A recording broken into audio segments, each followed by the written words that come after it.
आप सभी को जय मसीह की, प्रेज द लॉर्ड। आइए आज के मनन के लिए हम प्रभु के वचन को निकालें। मेरे साथ रोमी की किताब निकालेगा, अध्याय 5 और उसका वचन 8। यहाँ इस प्रकार से लिखा है, परंतु परमेश्वर हम पर अपने प्रेम की भलाई इस रीति से प्रकट करता है कि जब हम पापी ही थे तभी मसीह हमारे लिए मरा। Praise the Lord, hallelujah.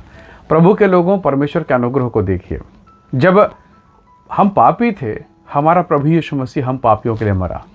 Bible कहती है कि किसी धर्मी व्यक्ति के लिए, किसी अच्छे व्यक्ति के लिए कोई व्यक्ति मरना चाहे, ये दुर्लभ है। और शायद हो सकता है कोई मर भी जाए, किसी धर्मी के लिए कोई दुख उठा भी ले, पर किसी पापी, किसी बदनाम, किसी गंदा जीवन बिताने वाले व्यक्ति के लिए कौन, अगर मान लीजिए कोई शराबी है, कोई व्यभिचारी है, कोई मर्डर करने वाला, क्या आप उसके लिए खून देंगे? अगर वो प्रॉब्लम में हो, समस्या में है, क्या उसके लिए अपना किडनी डोनेट कर देंगे?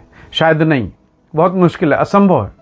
परमेश्वर के लोगों, एक व्यक्ति के जीवन को देखकर हम उसके साथ व्यवहार करते हैं। मान लीजिए आप एक दुकानदार हैं, आप बिजनेस करते हैं, और एक व्यक्ति जिसको आपने उधारी दिया, विश्वास किया, उसने विश्वास आपसे पाया, थोड़े दिन सामान खरीदता, फिर पैसे देता, फिर खरीदता, फिर पैसे, और अचानक उसने आपको धोखा दे दिया और आप जान गए कि ये बदमाश व्यक्ति है, ये पैसा नहीं देता, ले लेता, भाग जाता है।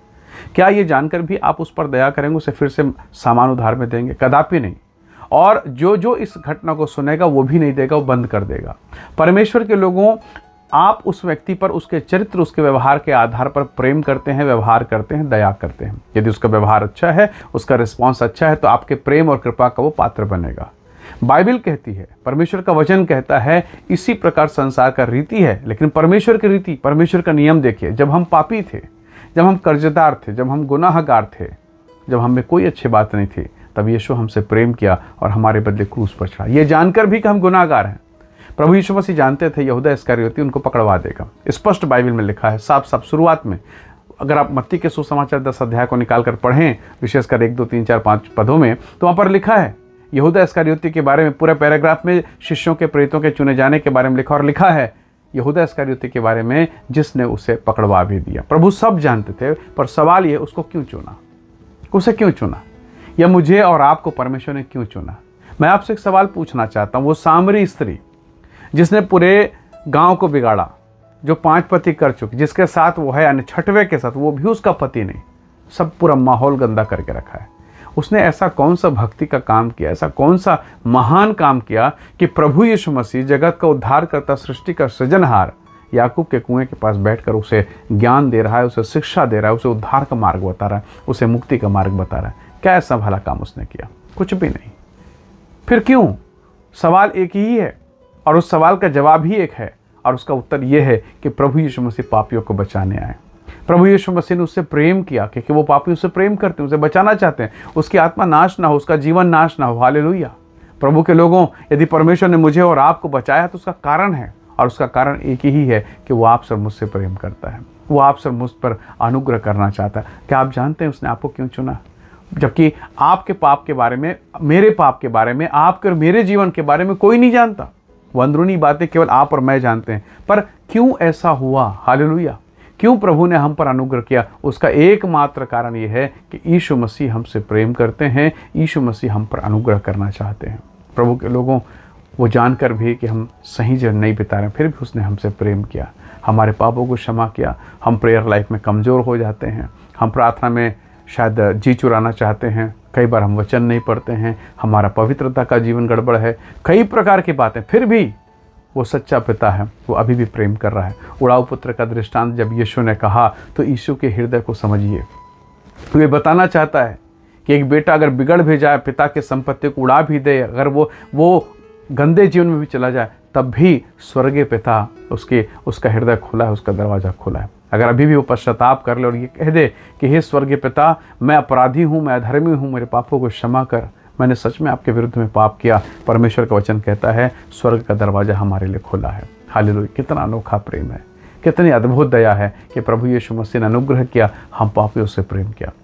प्रभु आपसे भी प्रेम करता है। हो सकता है आपके जीवन में बहुत सारी तकलीफ़ें हो, पीड़ाएं हैं, पाप हो, कभी कभी आप पाप से उलझते उलझते हार जाते हैं, कभी कभी आप संघर्ष करते हैं, व्यभिचार छूट ही नहीं रहा, नशा छूट ही नहीं रहा, शराब का नशा छूट ही नहीं रहा, बीड़ी पीना ख़त्म नहीं हो रहा, सिगरेट की लत जा ही नहीं रही है, वो गंदे वेबसाइट, वो गंदी चीज़ें, वो गंदे अखबार, न्यूज़, ऐसा लग रहा है कि प्रभु क्या मैं इसी में फंस के नाश हो जाऊँगा? परमेश्वर के लोगों उत्तर है नहीं, परमेश्वर ने आपके लिए प्रबंध किया है और वो प्रबंध है प्रभु यीशु मसीह का पवित्र लहू, यीशु मसीह का वो पवित्र नाम। बाइबल कहती है जो कोई उसका नाम लेगा वो उद्धार पाएगा, वो छुटकारा पाएगा। परमेश्वर जानते हैं आपके जीवन को और इसके कारण वो जानबूझकर भी आपसे प्रेम करते हैं। वो सामरी स्त्री के पाप को जानते थे, वो जानते थे जो रंगे हाथ पकड़ाई, जिसको महायाजक धर्मगुरु पकड़ कर लाए पथरवाह करने के लिए, प्रभु हमने इसे व्यभिचार करते हुए पकड़ा है। उसका हृदय देखिए यीशु का, उसने कहा जिसने पाप नहीं किया हो वो पहला पत्थर इस महिला को मारे। हालेलुया। यीशु ने कहा बेटी मैं भी तुझे क्षमा कर देता हूँ, तू चली जा और फिर पाप मत करना। उसका प्रेम अनोखा है। आइए आज के इस दिन में हम परमेश्वर का धन्यवाद करें। आप जिस भी दशा में हैं, हो सकता है जैसे एक बीमार लाचारी के दशा में डॉक्टर के पास जाता है, क्या वो ठीक होने के बाद जाता है? नहीं, उसी दशा में जब वो उसको डायरिया हो रही है, जब उसको कैंसर है, जब उसको बीमारी है, उसी दशा में जाता है और डॉक्टर की सहायता मांगता है और डॉक्टर उसकी सहायता करता है। क्या हम डॉक्टरों के डॉक्टर प्रभुओं के प्रभु की ओर हाथ उठाकर सहायता मांगेंगे? प्रभु मैं जिस दशा में हूँ मुझे इस दशा से निकाल, चाहे वो नशा हो, चाहे वो व्यभिचार हो, चाहे वो संसार की गंदगी हो, मुझे निकाल प्रभु। क्या आप उसको पुकारेंगे? यदि आपने पुकारा निसंदेह उसकी सहायता आपको प्राप्त होगी, प्रभु का फेवर आपको मिलेगा, आप उठाए जाएंगे, परमेश्वर की महिमा आपके जीवन में होगी। जैसे उसने सामरी महिला के उसके जीवन को परिवर्तित किया, निसंदेह वही यीशु आपके जीवन को महिमा में परिवर्तित करेगा और अपनी महिमा के लिए इस्तेमाल करेगा। स्वर्ग का परमेश्वर आपको आशीष दे। आइए दुआ करें, अपने जीवन को परमेश्वर के हाथों में सौंपें। हे स्वर्गीय पिता, अपने जीवन को आपके हाथों में सौंपते हैं। हमारे जीवन पर अनुग्रह कर, पाप से, अधर्म से, बुराई से और सब प्रकार के अशुद्धता से बचा, आशीष को प्रदान कर प्रभु। और जितने लोग इस वीडियो संदेश को देख रहे हैं, सुन रहे हैं प्रभु, प्रत्येक के जीवन को ब्लेस करें, आशीष दें, अनुग्रह से भरें, पवित्र आत्मा के सामर्थ्य इनके भीतर में हो। पिता सहायता करके आशीष दीजिए। सारी बातों महिमा आपको देते हैं। हर एक बंधन प्रभु यीशु के नाम से टूटने पाए, तेरे लोग आशीषित हों। धन्यवाद पिता, प्रार्थना सुनने के लिए प्रभु यीशु के सामर्थ्य नाम से मांगते हैं, आमीन आमीन। प्रभु आप सबको बहुत ऐसे आशीष दे। Praise the Lord. जय मसीह।